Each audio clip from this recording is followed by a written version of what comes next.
따라하시죠. 짐에서 행복으로. 그렇습니다. 초기 기독교 시절에는요, 종교의 자유가 있지 않았습니다.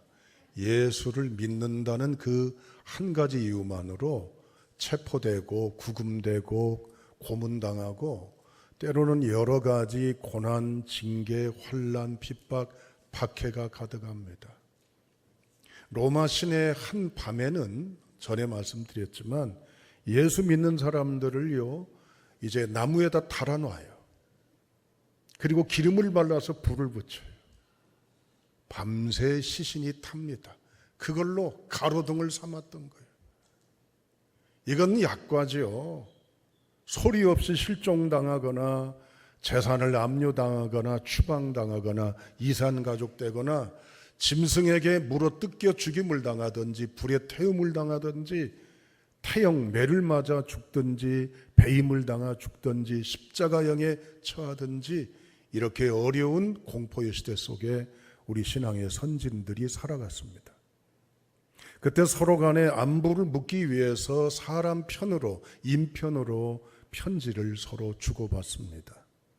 그럴 때 편지 말미에 쓰는 고정적인 축복의 용어 5글자가 있습니다.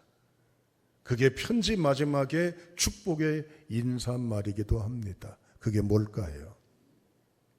그리스도를 변론하고 변증하다가 부득불 목숨까지도 바쳐야 되는 순교자들이 있습니다. 하나밖에 없는 목숨을 여러 경로로 죽이겠다고 하는 공포 앞에 우리 같으면 아마 살려달라고 할지도 몰라요. 배교자가 될지도 몰라요. 부인자가 될지도 몰라요. 그런데 순교자들은 이 모든 폭압 앞에서도 5글자를 외치는 걸 포기하지 않았어요. 그게 뭘까요? 또 초대교회 교인들은 본인의 고유명사 이름 뒤에다가 이 5글자를 꼭 붙이기를 원했어요. 이를테면 김진영 5글자, 여러분 박아묵의 5글자. 이 5글자는 뭘까요? 서로 편지 말미에 축복의 메시지, 공포시대 속에 서로 주고받았던 축복의 메시지 5글자, 순교자들이 외쳤던 5글자, 본인의 고유명사 이름 뒤에 붙이길 원했던 5글자, 따라합니다. 아메림노스. 그리스말로 아메림노스라는 말이에요. 아메림노스라는 말은 뭘까요? 따라합니다. 걱정하지 않는 사람. 어떻게 느껴집니까? 우리하고는 비교할 수 없는 시절과 상황과 격동기에서 살았어요. 우리처럼 신앙을 감추고 아닌 척하고 적당히 융통성을 부려가면서 생존하기 위해서, 살아남기 위해서 무엇인가 갖고 잡고 먹고 마시고 입기 위해서 내가 믿는 신앙의 꼿꼿함을 상실한 채 갑돌이와 갑순이처럼 안 그런 척하며 살아가는 게 일상에서 우리들의 모습 아니에요? 그런데 그들은 공포 속에서도 걱정 안 하는 사람으로 살았어요. 왜 그렇다고 걱정이 없습니까? 아니죠. 스트레스, 압박, 불안, 염려, 인생에 엄청난 짐 앞에 놓여 있잖아요. 그런데도 걱정 안 해요. 죽음을 앞두고도 걱정을 안 해요. 그리고 어떤 상황에 직면해도 예수 그리스도의 제자로서 걱정 안 하기를 선언하는 이름, 별칭 아메림노스. 오늘 우리는 어떻습니까? 동일한 복음을 믿고 있습니다. 시대상만 다를 뿐이에요. 오늘 우리의 삶 속에는 어떻습니까?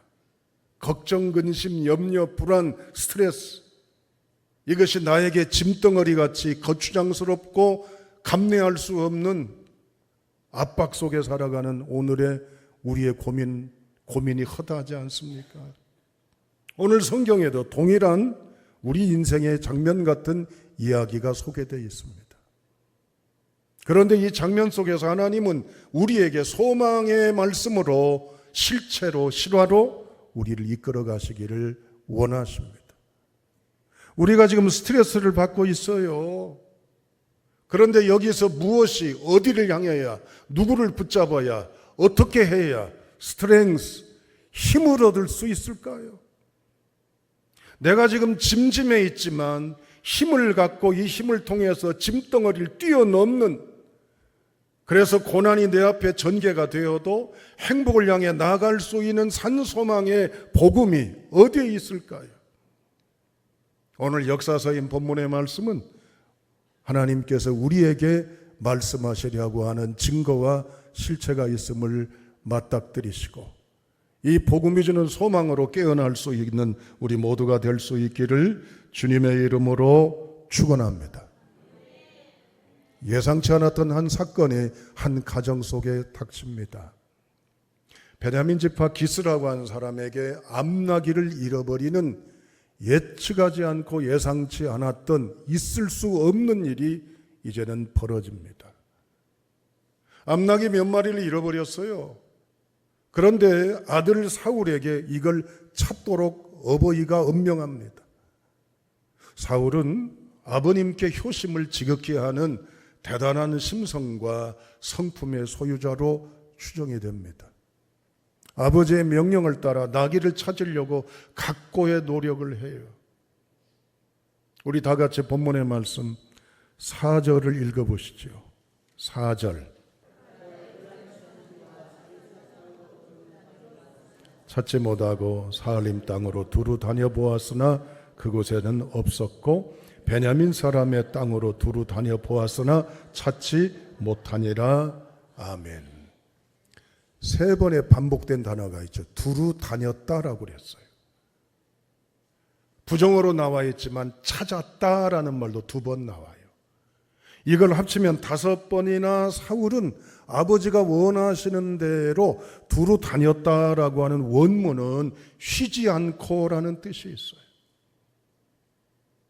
여기저기 쉬지 않고 산으로, 계곡으로, 때로는 사막으로, 베냐민 지파의 땅 남북에서 속속들이 발걸음 닿는 대로 시선이 이제는 머무는 대로 예측 가능한 대로 속속들이 찾아다녔어요. 그런데 찾지 못했습니다. 왜 이렇게 찾아야 될까요? 나귀는 그냥 있다가도 없어버리면 아쉽고 손해가 났다라고 재수 없다고 끝날 그러한 동물이 아닙니다. 왜냐? 중동에서 나귀는 흔한 동물이 아니에요. 그렇기 때문에 이 나귀는 대단히 귀하게 취급받는 동물입니다. 예를 들어 이 나귀를 주로 애용하는 사람들이 누구냐? 그 나라의 임금입니다. 그 나라의 탁월한 선지자, 식견자, 석학들, 본보기가 되는 지도자들이에요. 그런데 개인이 집에 나귀를 가졌다라고 하는 것은 부에 있어서도 명망가고 지위에 있어서도 명문가문이라고 하는 위대한 상징이기도 합니다. 전쟁 때에는 병사들이 말을 타고 전쟁을 벌이지만 평화 시에는 이젠 임금이 나귀를 타고 출입을 합니다. 단순한 재산이 아니라 대단히 그 집안의 권력의 상징이요, 이젠 자부심의 상징이에요. 이걸 잃어버렸다는 얘기는 집안의 몰락, 집안의 부끄러움, 집안의 부정적인 요소이기 때문에 기스는 사울에게 이 모든 걸 찾도록 합니다. 그러나 결론은 어때요? 찾았어요? 못 찾았어요? 찾지를 못했죠? 탈탈 털고 뒤지고 쉬지 않고 3일 3야를 자지도 못하고 먹지도 못하고 입지도 못하고 오로지 이 나귀 찾는 일에 진력을 다했으나 성과가 없었습니다. 그런데 오늘 성경은 우리에게 이 공수표가 되는 상황에서 변화를 보인 사울의 모습으로 우리에게 권면하고자 합니다. 다 같이 5절 말씀 읽겠습니다.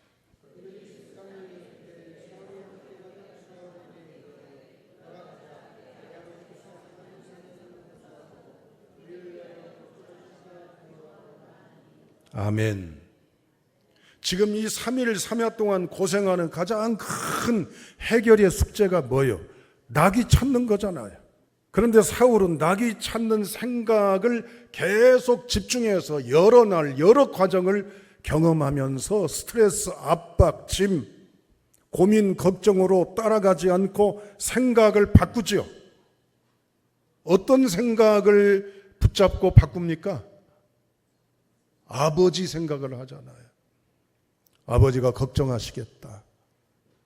찾았는지 못 찾았는지도 중요하지만 혹여라도 우리가 어떤 불행을 당했을, 해코지를 당했을, 어려움을 당했을, 괜히 아버지가 걱정하시겠다. 그래서 아버지나 본인의 중요한 숙제인 이 낙이 찾는 걸 접어두고 아버지께로 돌아가려고 생각을 바꾸는 것. 이게 오늘 하나님이 우리에게 전해주시는 복음의 첫 발자국입니다. 따라하시겠습니다. 발생한 현실, 현상에 대해서 생각을 바꾸는 것이 중요합니다. 아멘. 여러분이 사울의 입장이 된다고 생각을 해보세요. 어떤 생각이 꼬리에 꼬리를 물고 어떤 것이 압박적이고 머리가 복잡하겠어요? 돈도 떨어져가. 어디서 자, 어디서 먹어, 어디로 가야 돼, 어떻게 해야 돼, 얼마나 수고해야 돼. 수많은 사람들한테 물어보는 것도 힘들어요. 오리무중이잖아요. 중구난방이잖아요.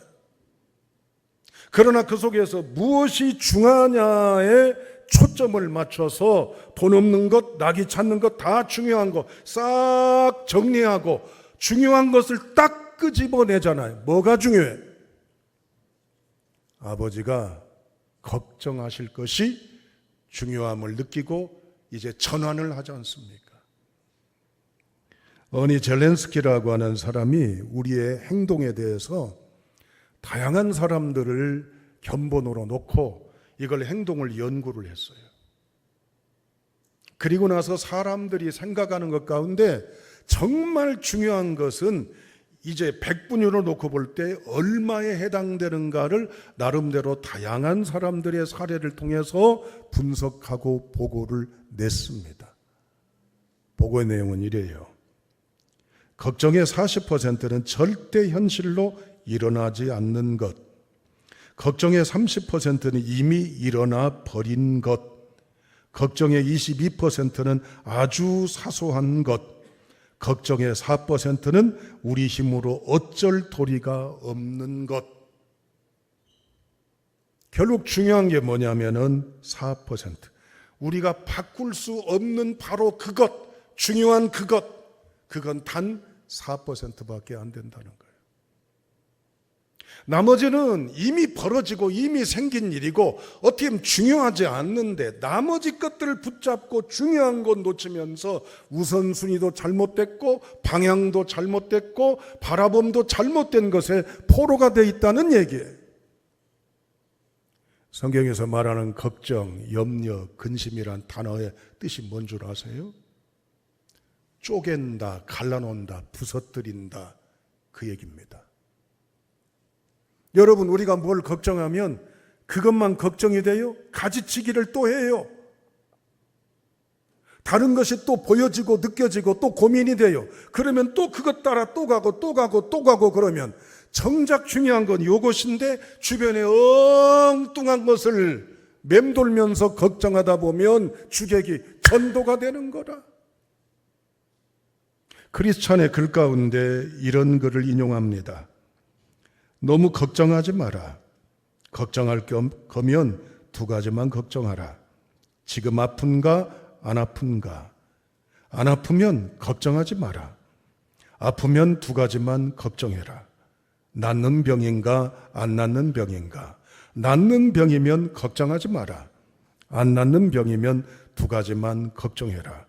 죽는 병인가 안 죽는 병인가. 안 죽는 병이면 걱정하지 마라. 죽는 병이면 두 가지만 걱정해라. 천국에 갈 것 같은가 지옥에 갈 것 같은가. 천국에 갈 것 같으면 걱정하지 마라. 지옥에 갈 것 같으면 지옥 갈 사람이 무슨 걱정이냐. 끝에가 반전이지만 여기 주는 메시지의 강조점이 뭐예요? 걱정하지 말라는 거예요. 스트레스 받지 말라는 거예요. 염려하고 근심에 짐을 지지 말라는 거예요. 할렐루야. 왜? 하나님의 존재를 믿으면 왜 쓸데없는 것에 가지치기에, 지엽적인 것에 부스러기에 목숨 거냐는 거예요. 미국의 명문 시카고 의과대학의 연구팀에 의하면 과도한 걱정, 스트레스, 염려가 많은 사람일수록 치매에 걸릴 확률이 2배나 높대요. 또한 조셉 몬테이크라고 하는 박사는 우리가 음식 때문에 위궤양에 걸리는 것이 아니고 위가 손상당하는 것이 아니라 걱정, 스트레스, 염려, 근심 때문에 위를 버린다고 이야기를 합니다. 포돌스키라는 사람은 염려는 우리 몸에 유익한 인자들을 파괴시킨대요. 심지어 항암, 암세포가 들어오면 이걸 이겨내고 싸울 수 있는 유익한 인자들까지도 걱정, 스트레스, 염려, 근심, 고민하면 이걸 죽인다는 거예요. 그래서 어느새 암세포를 싸우지 못하니까 암병에 걸린다는 거죠. 또한 이 사람이 말합니다. 독성인자를 높여서 정신질환, 고혈압, 심장병, 위장병 등과 같은 질병의 요인이 된다는 얘기입니다.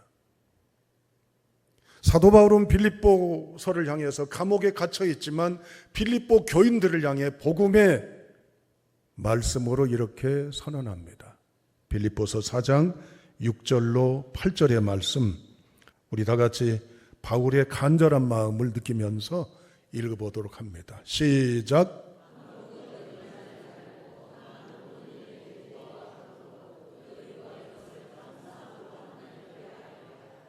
그리하면 모든 지각에 뛰어난 하나님의 평강이 그리스도 예수 안에서 너희 마음과 생각을 지키시리라.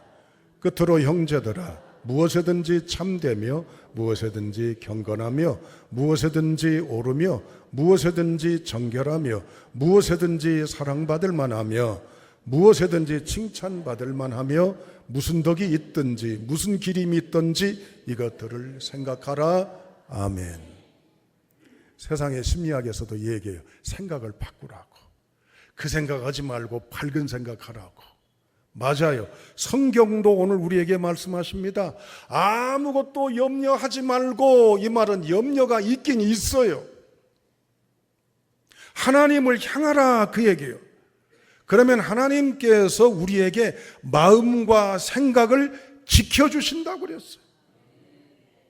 불안, 근심, 걱정, 염려, 스트레스, 압박이 가득한데 내가 하나님을 바라보면 하나님이 나를 지배하시는 원리가 뭐냐면 내 마음이, 내 생각이, 내 감정이, 내 의식이, 내 사고가 변화돼 가는 거예요. 옛날 같으면 한숨이나 쉬고 낙심하고 눈물바람하고 내 신세가 왜 이 모양 이 꼴인지, 어쩌다가 나한테 이런 일이 벌어졌는지 껄껄 울고 탄식할지 모르지만 하나님을 향하면 주의 마음이 나를 압도하기 때문에 어때요? 생각이 달라지고 마음이 달라진다는 얘기예요. 그러면서 무엇이든지 참되며 이런 말을 하지요. 생각하라. 그 말은 내가 어려움을 경험했을 때, 아픔을 경험했을 때 내가 참되게 살았는가를 살펴봐라.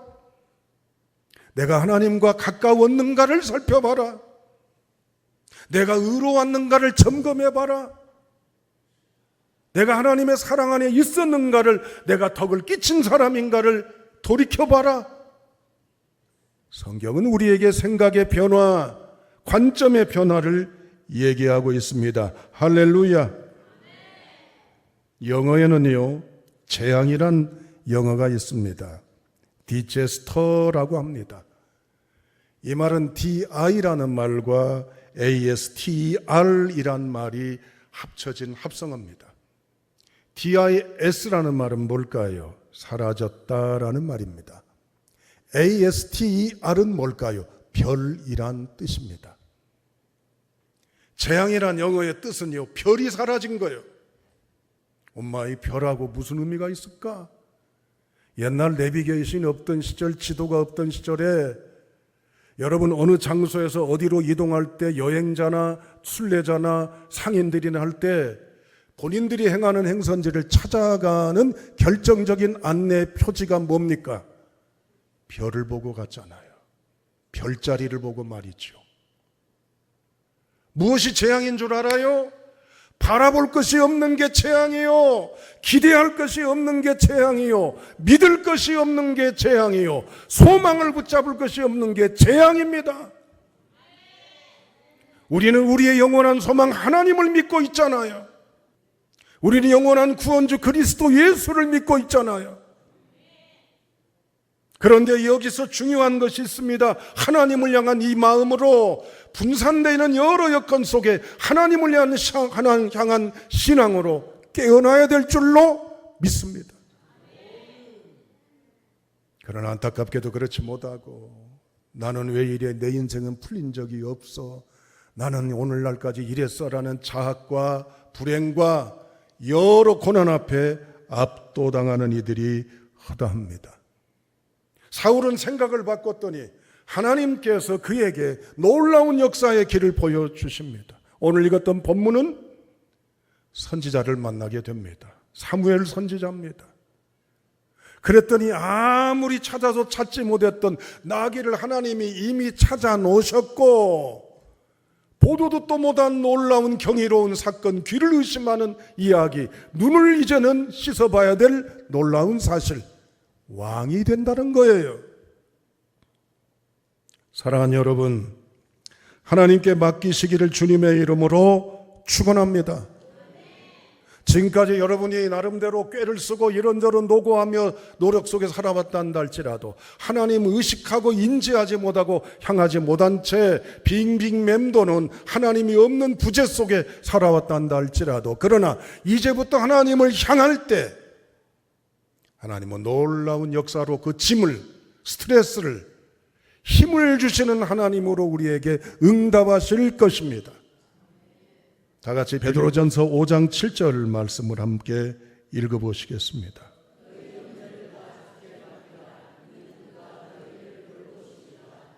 너희 스트레스를 하나님께 맡기래요. 그러면 하나님이 스트렝스, 힘을 주시고 돌보신대요. 맡기랍니다. 던지란 얘기요. 위를 향해서 쏟아버리고 버리고 던지란 얘기예요. 이 복잡하고 힘들고 어렵고 고통스러운 걸 하나님께 염치불구하고 쏟아버리고 버리고 던지라고 성경은 우리에게 말하고 있습니다. 여러분, 우리가 겪는 스트레스, 압박을 얼마나 몸부림쳐도 극복할 수 없고 넘어갈 수 없는 것들이 얼마나 많아요. 어쩌다가 내게 이런 일이 벌어져가지고 말 못할 가슴앓이, 남들에게 다 공개할 수 없는 소갈이, 슬픔, 비극, 비통, 힘진 자들 허다합니다. 다 사연 있어요. 들여다보면요, 무엇 때문에, 누구 때문에 다 아픔이 있어요. 어떻게 하시렵니까? 하나님을 향하시기를 주님의 이름으로 축원합니다. 하나님은 놀라운 방법과 상식과 상상을 초월한 여러 경우를 뛰어넘어 주가 일하십니다. 결론입니다. 스트레스 받는 우리에게 누가 힘을 줍니까? 하나님이 힘 주시고 우리의 답입니다. 이 말씀을 붙들고 일어서 나가시는 온전한 성도가 다 되시기를 주님의 이름으로 축원합니다. 기도하시겠습니다.